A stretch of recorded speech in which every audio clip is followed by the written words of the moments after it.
Welcome to another episode of Keeping It Real, the largest podcast made by real estate agents and for real estate agents. My name is DJ Paris. I am your guide and host through the show. And today is our monthly episode with Carrie McCormick called the Monday Market Minute. Now, for those of you new to the show, I haven't yet listened to a Monday Market Minute. Carrie is one of the very top producing realtors in all of Chicagoland.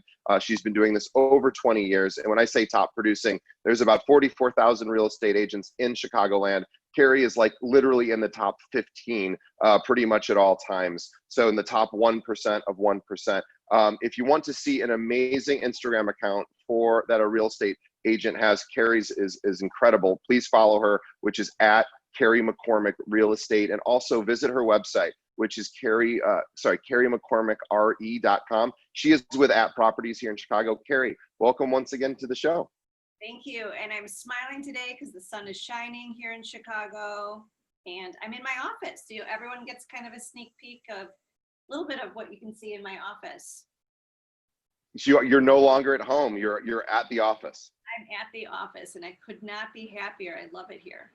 Yeah, I am at home today, so this is very unusual for me. I've been able to go to the office every day, which is just nice for me to get out of the house. So I know you are super busy. In fact, Carrie's like squeezing this in between showings. That's how busy. Tell us what's going on in the market here.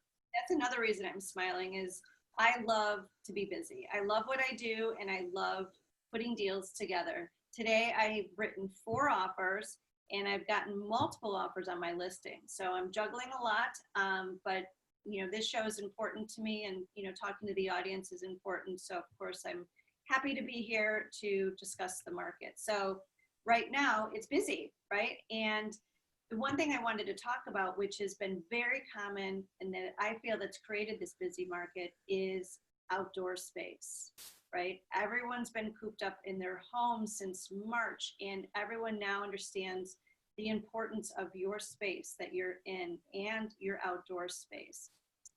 Chicago balconies have become terraces, your patios, your yards have become so important now, and people are going out and seeking that. So that's spurring this great market movement right now. And I wanted to share a little bit of history of Chicago and balconies, because Great. Chicago is home of some of the most amazing architects and buildings here. And the one thing that I did not know is everyone knows that there was the Great Chicago Fire, right? And that was in 1871. Yes. And since that fire, Chicago changed their fire codes that required all condos or apartment buildings to have 2 exits. Okay, so that's kind of what spurred that code, because now we go into some homes today and a lot of buyers will say, what's this door to? And it's like a second egress or a second stairway. And why? And this is kind of part of history. It was because of the Great Chicago Fire that they changed their fire codes.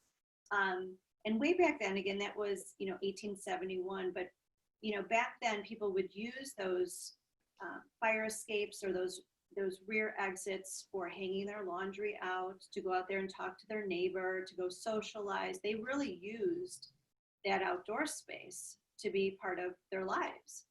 And then came the invention of air conditioning, the invention of TVs, and people decided, hey, I'm not going to go outside to my outdoor space. I'm going to go sit in front of the TV. So they started, being inside. Then more often they turned from wanting to be outside to wanting to be inside to take advantage of the TVs, right? Sure. So then in the mid 2000s, there was a big push. A lot of the then or now architects, said, okay, Mies van der Rohe, you did well back then, and with your, simple blocky design. Yeah. Everyone knows it's 860 and 880 Lakeshore Drive. Beautiful, buildings and Lake Point towers. But then now the architects are like, no, we're going to take advantage. We're going to put balconies on buildings. We're going to build terraces. And during that time, we saw homes that had terraces or balconies had a 5% premium on their prices. So architects and builders were like, okay, now we can get a premium for our outdoor space. Let's start down that trend. So, I just kind of find that interesting in history, how we went from, not caring about outdoor space to now, having that outdoor space. And this pandemic, as awful as it is, right, to the world, there's a few things that have changed. And I think people are, the socialization that we want to be next to, our friends and our family, and be close to people, meaning, our relationships with them. But again, more importantly, is the space of where we live. So it's been, Chicago market has been like this in the last week, Yeah. from my perspective. People value their homes more than ever right now. Yeah, I think that's right. I know my girlfriend and I were talking about if we were to move in together, and we were talking about the importance of an outdoor space, and we both had it on our must lists. We both had it. We both have been in other places that haven't had it. And for us, it's definitely, something that we put on the must side, because we're not, especially now, I've always had a balcony here at my current place. But I didn't use it as much as I do now that I'm sort of limited in where I can go. So you're right, it's becoming a lot more important. And properties who have that probably are selling at a premium, I'm guessing, right now. Absolutely. Another question that I've gotten a lot is, and there's a lot of articles that have been written about it, is this big move from the city to the suburbs. Right. We are seeing a big push to the suburbs. And I think, again, this is my opinion, I think there's a bunch of people who want to move to the suburbs, but just hadn't made that move yet. They're just not right out of the city. But because of this, it's spurred that. It's accelerated their decision to move to the suburbs. So, it's not like they said, oh, I can't be in the city anymore, I need to be in the suburbs. It's, they were planning on going anyways. This was just kind of a push, to the suburbs. And I'll tell you, the suburban market has been struggling for the last couple of years. This is a well-deserved moment for them, to get some of their inventory starting to move too. So and also, and for those agents listening who might be here in Chicago, who focus mostly on the city and maybe don't have a great knowledge of the suburbs, and maybe if you have a client that is making that transition from the city to a more rural environment, then if you feel like you don't want to take care of that lead, this is a great time to build a relationship with a realtor in that area who specializes, and you can hand it off. And they're likely to even maybe do a better job than you could if you focus mostly in a different area.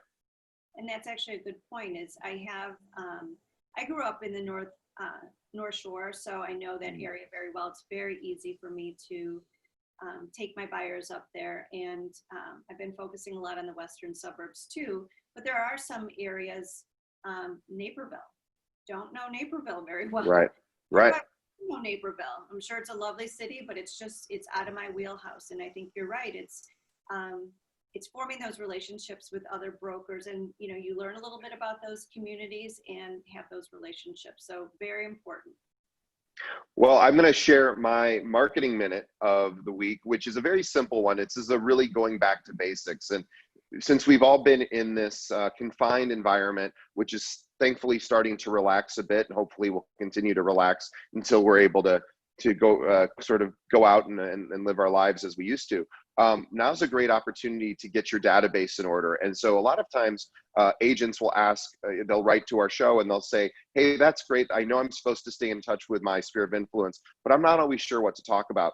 And I believe that maybe you don't always have to talk about real estate, but what you can always find to talk about is if you are following your clients, your sphere of influence, your contact list on social media, you can follow what they're doing and comment on the things they're doing.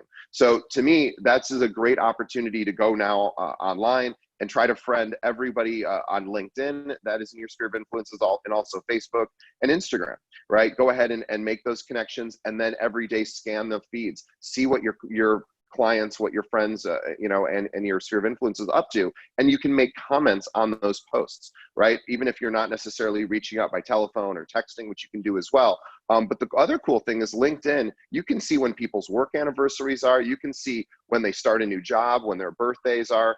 It's all right there in the feed. And if you just scan that every day, you'll have a lot of great information about your contact list to be able to reach out, say, hey, I saw you just celebrated 5 years at XYZ company. That's awesome. Keep up the great work, or you started a new job or whatever. These are all opportunities to reach out and connect. And now, since obviously, Carrie, I know you're super busy, but for anyone who isn't as busy, great opportunity to get those social media connections going so that you can constantly be reaching out and commenting and reacting to what your clients are up to. That is a great tip. And I do that with LinkedIn. And just for everyone to know, there's on the top bar, I'm doing this off of memory, but it says notifications. I think it looks like a little bell. If you do that every day, it'll say, here's the people that have birthdays, here's the 20 people that have started a new job. And it really does make it simple. I think all of these platforms have easy ways to do this. It's, finding a system that works good for you and being diligent about it. Awesome. Well, that's my tip. Carrie, thank you once again for being on the show. Carrie's been with us since the very beginning when we had virtually no listeners. So we appreciate every month she comes on, talks about what's going on here locally in Chicago, and also gives great tips for our listeners. But for anyone who's listening who might be a buyer, a seller, a renter, an investor, who might want to work with you, Carrie, directly, what's the best way they should reach out to you?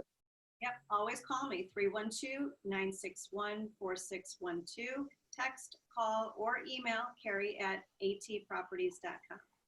Yeah, and that's Carrie at properties, atproperties.com. Also, please follow her on Instagram. That's Carrie McCormick Real Estate. And also, please view her website. This is a great example of a realtor website done right, in my opinion. It's a fantastic site. It's a great inspiration for people who are looking to see, how should I showcase my talents as an agent? I think this website does it just beautifully. CarrieMcCormickRE.com. Carrie, on behalf of the listeners, I know you have to run to another showing, which is so incredibly great. So I'm going to let you go, but we say thank you, and we will see you once again next month. Thank you. Thank you. Bye.